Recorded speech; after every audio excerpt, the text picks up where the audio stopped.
이런 의미에서 우리가 사도 바울의 모습을 두 가지로 정리하고 배워야 되는데요. 첫째로 여러분, 사도 바울은 하나님의 위대한 일을 시도했던 인물이에요.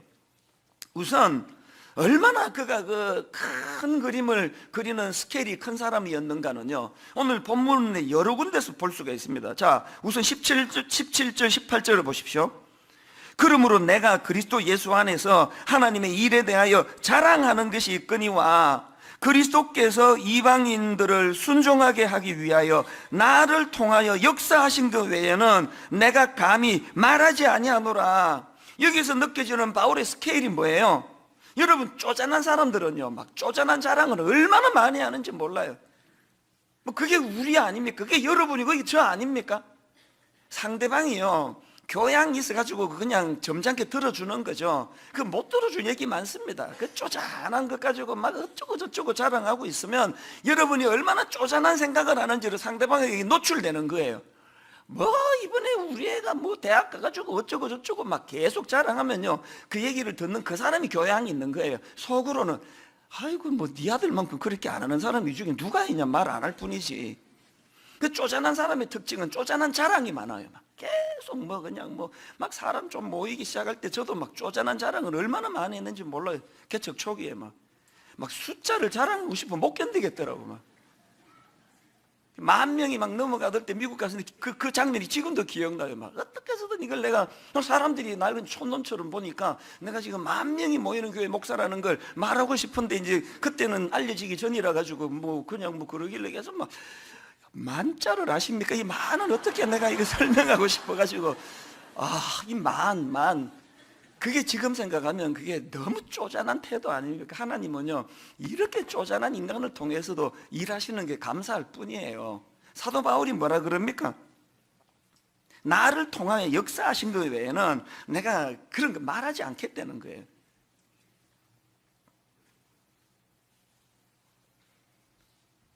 (18절) 하반절부터 보니까요, 하나님이 그에게 행하신 위대한 일들을 보십시오. 그 일은 말과 행위로, 표적과 기사의 능력으로, 성령의 능력으로 이루어졌으며, 그리하여 내가 예루살렘으로부터 두루 행하여 일루리곤까지 그리스도의 복음을 편만하게 전하였노라. 이 편만하게 전하였단 말이 하나도 거짓이 아니에요. 여러분, 바울이 3차에 걸쳐, 1차, 2차, 3차에 걸쳐 선교 여행한 거 지도를 한번 검색해서 한번 보십시오. 막 혀를 내둘러요. 그때 무슨 뭐 대중교통이 있었습니까? 비행기가 있었습니까? 자가용이 있었습니까?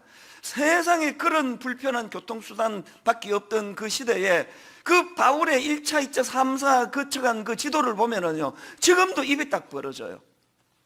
그리고 더 중요한 게 뭐냐, 여기 아까 본문에 나오는 것 중에 두루 행하여, 19절에 두루라는 이 단어는 헬라어로 퀴클로라는 단어인데요, 이 단어가 신약에 한 군데 더 나옵니다. 예수님의 사역을 설명할 때 이 단어가 나오는데요, 마가복음 6장 6절입니다.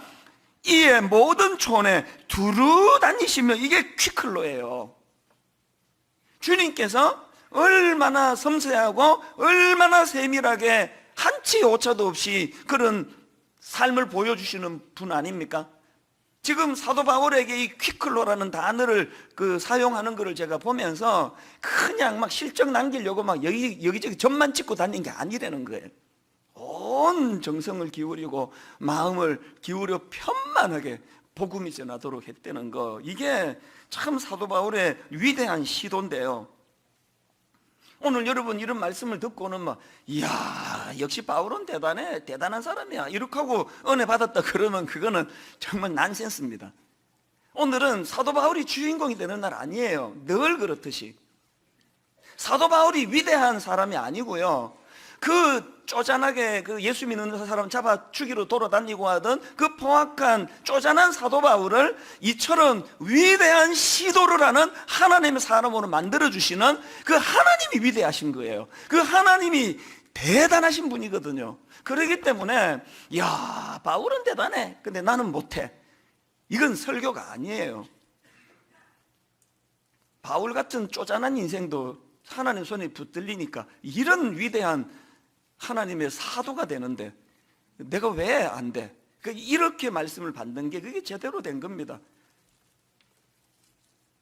그러면서 저는 지난주에 제 지나온 삶을 쭉 한번 되돌아보고 반추하면서 막 얼마나 은혜를 받았는지 모릅니다.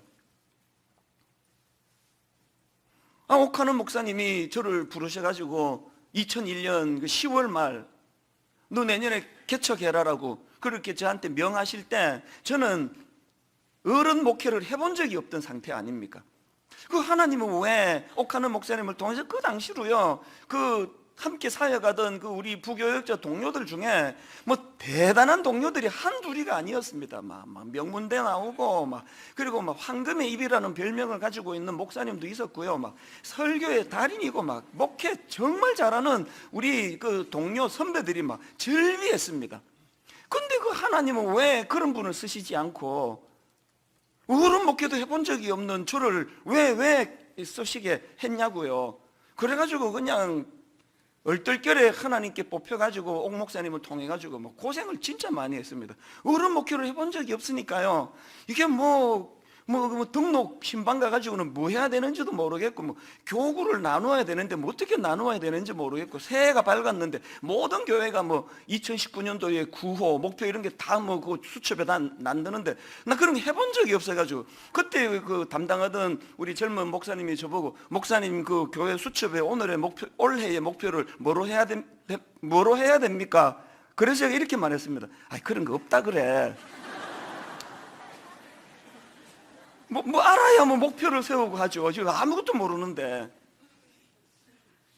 그 하나님은 왜 이런 어눌하게, 지금 이제 한 17년 지나놓고 보니까, 결과적으로 보니까 하나님이 이 분당 우리 교회를 점지하시고 이 교회를 통하여 막 엄청난 일을 계획하셨던 게 지금은 판명이 났잖아요.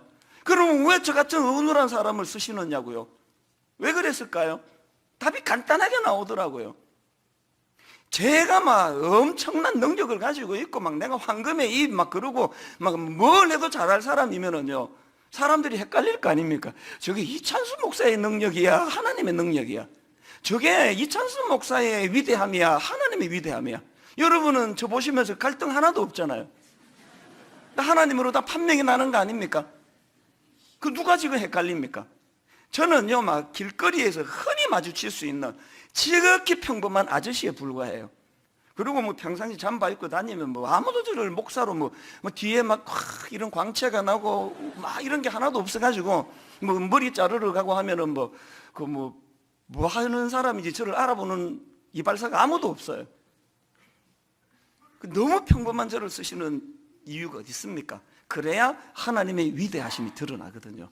하나님의 위대하심이 드러나기 위해서 하나님은 바울같이 포악한 그런 사람들만 주로 쓰시는 것 같아요. 저같이 평범하게 짝이 없는.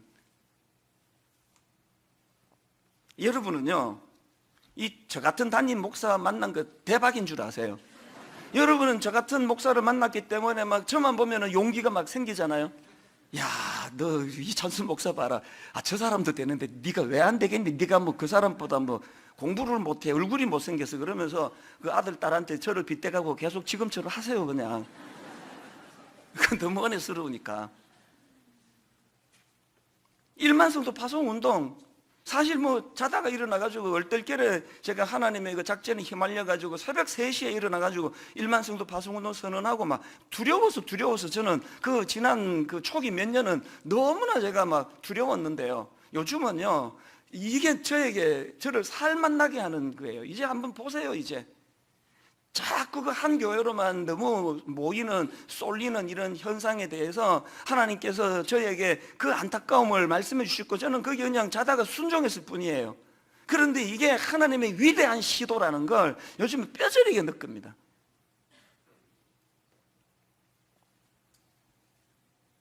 그런가 하면은 하나님은 사람만 그렇게 평범한 사람을 통해 위대한 일을 하는 게 아니라 도구도 너무 평범해요. 사도 바울이 쓰임받는 도구를 어떻게 설명합니까? 자, 18절을 다시 한번 보세요. 그리스도께서 이방인들을 순종하게 하기 위하여 나를 통하여 역사하신 것 외에는 내가 감히 말하지 아니하노라. 그 일은 어떤 도구입니까? 2가지 도구예요. 말과 행위라는 거예요. 하나님은요, 다른 사람에게 없는 놀라운 어떤 그 특별한 도구를 가지고 일하는 분이 아니에요. 누가 말을 못합니까? 사도 바울이 엄청난 위대한 시도에 쓰임받은 도구가 첫째가 말이에요. 여러분, 이 점에 내가 심각하게 여러분에게 도전 드리고 싶은데요. 여러분은 지금 여러분의 언어가 하나님의 위대한 도구로 쓰임 받고 있습니까? 여러분의 언어가 위대한 도구로 쓰임 받는 것보다는 그 쪼잔한 누구 뒤에서 뒷담 하나 하고 막 흉이나 보고 막 흠이나 잡고 이렇게 지금 잘못 쓰이고 있는 거 아닙니까? 여러분의 언어가 변화가 되면 이게 여러분의 위대한 도구가 될 줄로 믿으시기를 바랍니다. 여러분의 언어가, 말이 얼마나 위대한 도구가 될 수 있는지 한번 보시겠습니까? 로마서 10장 14절. 그런즉 그들이 믿지 아니하는 일을 어찌 부르리요? 듣지도 못한 일을 어찌 믿으리요? 전파하는 이가 없이 어찌 들으리요? 또 17절. 그러므로 믿음은 들음에서 나며, 여러분의 언어가 생명을 살리고 죽어가는 영혼을 살리는 데 쓰임받는 도구가 될 수 있다는 거, 이거 여러분 아십니까? 이거 지금 우리 교회에 그 전도 폭발 팀들, 그분들의 그 언어를 통해서 얼마나 많은 영혼이 구원받고 있는지 아십니까? 우리 교회 1:1 그 양육 팀들을 통해서 얼마나 낙심하고 우울하고 참 복음이 뭔지 모르는 것 때문에 좌절하는 사람들의 영혼이 살아나고 있는지 아십니까? 제가 대학 다닐 때 제가 2년 다니다가 이제 저는 졸업을 안 하고 이민을 가놓으니까 제 모교에 대한 향수가 늘 있는데요, 제 모교 캠퍼스를 생각하면 떠오르는 장면은 딱 하나예요. 잔디밭 곳곳에서 그 쪽복음, 사형리 이런 걸 가지고 CCC가, 그 외에 여러 선교단체가, SFC가 그 쪽복음을 들고 그 예수를 증거하던 그 장면, 그 모습이 수십 년이 지난 지금까지 제 머리에, 대학교 캠퍼스 하면은 저는 그게 머리에 각인이 돼 있는 거예요. 그 언어가 이런 위대한 일에 쓰임을 받는 거 아닙니까? 그런가 하면 두 번째 도구가 뭐예요? 두 번째 도구가, 하나님의 위대하게 쓰임받는 도구가 말과 행위의 조화예요. 그 일은 말과 행위로 됐다는 겁니다. 여러분, 우리가 내뱉는 이 말과 또 우리 삶이 일치가 될 때 거기에 폭발적인 위대한 역사가 일어난다는 겁니다. 자, 예수님이 본을 보여주시는 게 뭐냐? 사도행전 1장 1절에서 예수님의 가르치심을 어떻게 묘사하는지 한번 자세히 한번 보십시오. 데오빌로여, 내가 먼저 쓴 글에는 무릇 예수께서 행하시며 가르치시기를 시작하심부터. 예수님의 가르치심의 특징은요, 행하심이 먼저예요. 행하심과 가르치심이에요. 그래서 마태복음 5장 19절에도 보니까, 그러므로 누구든지 이 계명 중에 지극히 작은 것 하나라도 버리고 또 그같이 사람을 가르치는 자는 천국에서 지극히 작다 일컬음을 받을 것이요, 누구든지 이를 행하며 가르치는 자는 천국에서 크다 일컬음을 받으리라. 큰 교회 목사 돼가지고 막 많은 사람 앞에서 설교한다고 위대한 사람이 되는 게 아니에요. 오늘 내가 여러분 앞에 선포하는 제 말이 엿새 동안 아무도 보는 사람이 없는 그 자리에서 이 말이 내 행실과 같이 일치가 될 때, 그때 그게 큰 사람이 되는 거예요. 성경의 원리예요.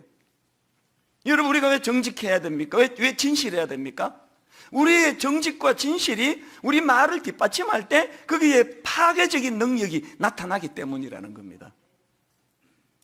그래서 요한일서 3장 18절, 자녀들아, 우리가 말과 혀로만 사랑하지 말고, 이거 잘 들어보세요. 우리가 말과 혀로만 사랑하지 말고 행함과 진실함으로 사랑하자. 우리의 말과 행위가 변화돼서 이 진실함으로 무장이 될 때 이것이 하나님의 위대한 일에 쓰임받는 도구가 될 줄로 믿습니다.